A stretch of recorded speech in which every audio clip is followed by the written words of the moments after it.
I mean, if I can't appreciate now and be present and give what demands the best of me for today that aligns with who I want to become, I won't be able to enjoy when I get there in the future. Like if I can't enjoy the present now, I'm not going to enjoy it then. So I really try to give as much presence to today as I can.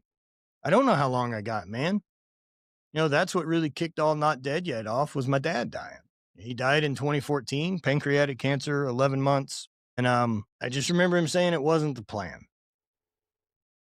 We got out of school. He and mom were going to get to start traveling. And look, he didn't do a ton of favors to himself, taking care of himself or any of these type of things. And the point is, you don't know how long you got. Mhm. What I do know is the ride has an end. And I don't know what happens after that. I didn't exist for most of the time that things have been around, and I won't exist again for the most of the time that things are around. I got like fucking 80 years to exist, dude. That's it.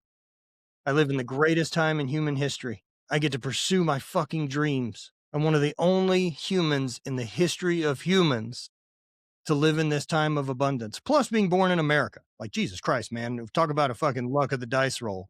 Yeah. Yeah. Now, America's inability to recognize that abundance that we're in will continue us to keep trying to dice ourselves up into individual identities that need to be recognized until the point that there isn't anything left of a whole.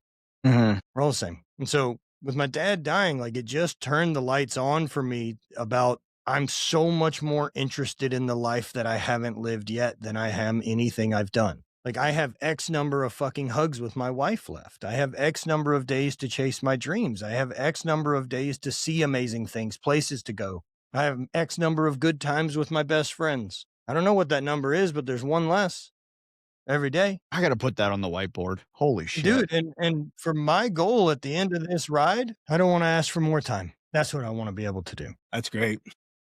And I think a lot of us, that's what we really want.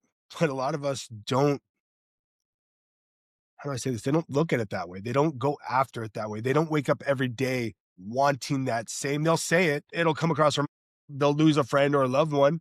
It'll be in their mind for the next couple weeks, but then it vanishes. Dude, I've got notebooks and notebooks filled with, Yeah. I write it every fucking morning to myself. Yeah. So one thing I've probably I never keep it done. programmed. Yeah, that's probably the one thing I've never done is journaled. Mm, I've preached it. dude, I've got the morning routine, but I've never I've never went pen to paper and journaled mornings.